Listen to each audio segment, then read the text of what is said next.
It's only a game.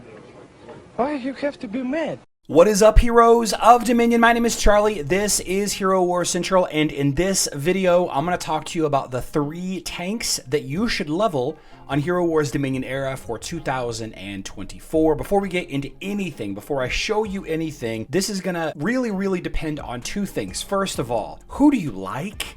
That plays into it a little bit. Who do you like? Who do you like to play as? Who do you like to look at? Because you're going to be seeing them a lot. It influences who you choose, but it's not always the best. But it does matter because this is just a game. And the second thing that's really going to influence this list is what kind of teams do you see on your server? Do you see a lot of Ishmael teams? Do you see a lot of Twins teams? Do you see a lot of Dante teams? Do you see a lot of Kayla and Aiden teams? Those kinds of questions are going to play. Yasmin, do you see a lot of Amira? Those kinds of things are going to play into your tank choices as well as the other heroes that you level. But in this video, I'm going to talk to you about the 3 most popular, in my opinion, tanks to level with an honorable mention. And we're going to start off everything with Asteroth. Now, Asteroth you get pretty early. In my opinion, he looks the coolest of all of the tanks. I fell in love with this game because of Asteroth. Matter of fact, because of his barbarian skin, but we're not going to get into it too much. This guy is known for a weak ultimate and the ability to revive a teammate with his last word. His other abilities are okay. The ability to burn some energy. By the way, soft counter Sebastian if the enemy Sebastian's in the 5th slot's pretty nice there. And then Demon's Allegiance is a shared damage for your team. He is what you would call a defensive tank. He's not an offensive tank like others that I'm going to mention on this list, but I like him just the same. He will take you to rank 1 in arena, though there are probably more efficient tanks for a lot of situations. And just to kind of show you what we're talking about here, I got a little combat training set up. This is a pretty ubiquitous team that you're going to see a lot in Arena, in Clash of Worlds, in Grand Arena, the Guild War, the Dante Rufus lines with Sebastian, Iris, Martha, or some variant. Now, the reason why I really like Asteroth a lot and why I chose him first is because Asteroth in particular with Axel actually can stand up to Iris. The next tank I'm going to show you on the list is a pretty solid Iris counter, but we'll talk about that in just a second. He can stand up to Dante's damage output with Nebula, without Nebula. He can stand up to Iris's damage output, allows the allies behind him to do their job. This is a pretty strong Dante countering line as it is. The tank almost doesn't matter in this fight, but I just want to kind of show you here that Asteroth can stand up to Iris and obviously the onslaught of Dante. Short of a bunch of really lucky crits from Dante there, this team doesn't really have much of a chance. My Asteroth did die, but that's okay because everybody else does the job.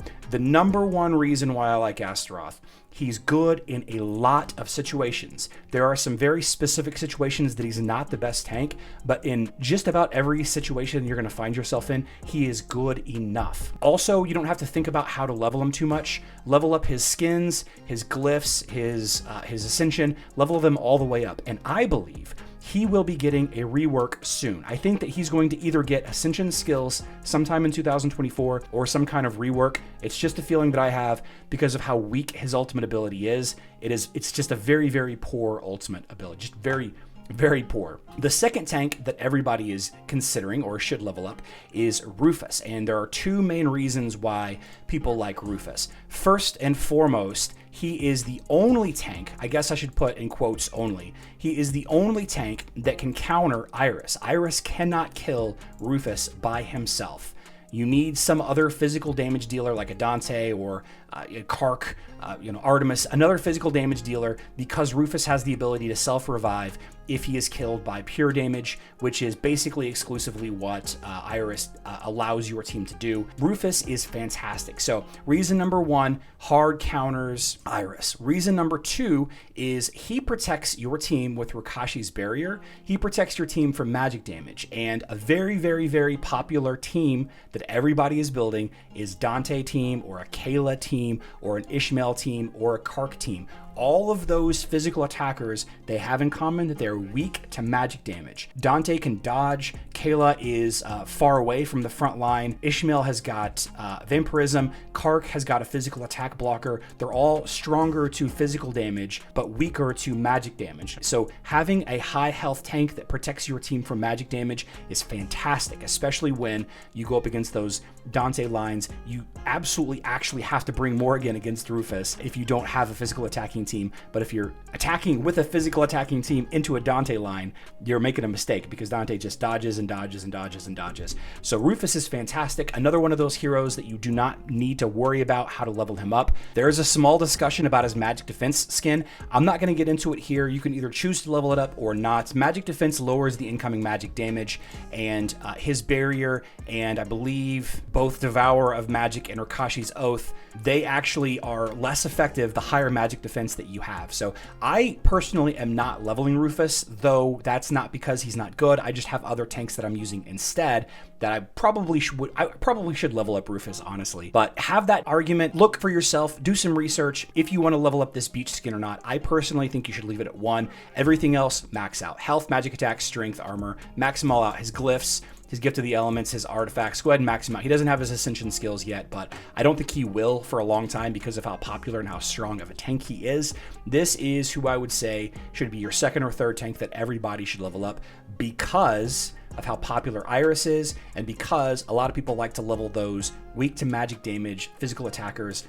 I leveled Kark, a lot of people level Dante, just like I mentioned earlier. Now, the third tank that I want to talk about is probably the most complete tank on the list. She is considerably more offensive than Asteroth is, considerably more offensive than Rufus is. She's got built-in mitigation like crazy. She's got the ability to dodge, and her Rainbow Halo prevents magic damage from hitting her, so she's a really, really good self-preservation. There are a couple of small issues with her, but she has a lot of area of effect damage, so she's good at countering Marthas. She's really good at dodging against Dante lines. But the one issue that I have with Aurora, and this is why she's not at the very tip top of my list, is she actually struggles against Iris. And Iris, I believe, is one of those heroes that was built to counter the popularity of Aurora. So you typically would use Kayn on Aurora, but I would actually probably try to use Axel instead, just to try to keep her a little bit alive longer against that Iris. This is the one variant that has a lower win rates against this particular defense because of how weak Aurora is to unlucky dodges. Well, see, I win anyway, so it ends up not even mattering. Iris is really good against Aurora is the problem. But I think because she has her ascension skills already, and because of her ability to basically mitigate every kind of damage through her dodge skill and her Rainbow Halo, I think that she's probably the first or the second or third tank that you should level of all of the 11 tanks. She's just such a good option. Most people default to using Aurora in just about every line. I actually do as well, though I use Asteroth a lot more with Axel against Iris teams, like I mentioned earlier on. And like I said, she already has she puts out a ton of magic damage, which is really good at countering those lines. But again, it's going to be really dependent on who you use on your server. Now, with that being said, Ziri, Mushy and Shroom, Luther, Julius, Galahad, Corvus, Cleaver, and Shaba all are very good. I think Corvus is very strong, though I think his use cases are a little bit less now than they used to be. Corvus can absolutely tank every single attacking hero in the game. The same thing can be said for Chaba, Cleaver, Galahad, Julius, Luther, Mushy, and Shroom. And Ziri, of course. There are fantastic tanks in here. Choosing to level one of those instead of Asteroth, Aurora, and Rufus is absolutely fine. You're not going to ruin your account by leveling up somebody else instead. I leveled Corvus up instead of leveling Rufus, and I'm not really having any issue. The honorable mention that I mentioned earlier is Corvus. I think thematically he's pretty cool. He's got a great ability to lower the front line's defenses. He counters a lot of teams that do small damage like Yasmin and Kira, Celeste, because of his ability to pop the Altar of Souls. Does a ton of pure damage to the enemy team based on, them attacking your team. He's got a little bit of team assist, a big frontline damage attack, and with recent skins, his most recent armor skin, he is tanky enough to tank a lot of the big frontline damage dealers like Dante and Ishmael. He can, though I would probably still prefer to use Asteroth with Ishmael. That's really beside the point. The reason why I say this guy is honorable mention is because you have to have Morrigan. Like, you have to level up Morrigan. And in many cases, Morrigan can actually tank a lot of these Dante teams just fine by herself. I would probably switch Kayn from Albus here on this line instead. But Morrigan, it has the ability to hard counter Rufus's revive. Because of all of her little babies, she can kind of soft counter Dante with the dodge and area of effect damage that Heidi does. You can kind of counter this team or teams like it almost every single time just with these 4 heroes. And because of that, and because of how good Corvus is with Morgan, they pair each other really well. Morgan heals undead allies really well. In this instance, I would probably switch Biscuit here, but we're just going to leave Oliver just for the ease of it. I think if you were looking for somebody else to level and you didn't like any of the previous 3 tanks, I think Corvus is your guy. I think, like I said, Corvus can easily tank a lot of these damage dealers. You have to level up Morgan in nowadays because of all the Rufuses and Asteroths that you see. He's just a great all-around tank. Now, there are a ton of other options that you can go with.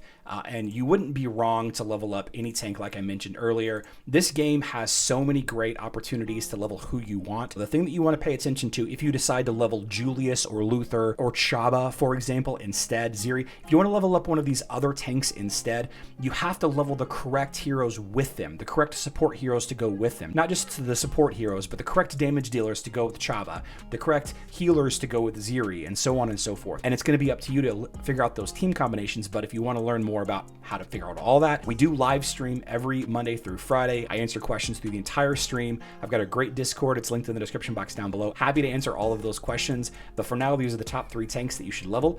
I love you all. Good luck in Dominion.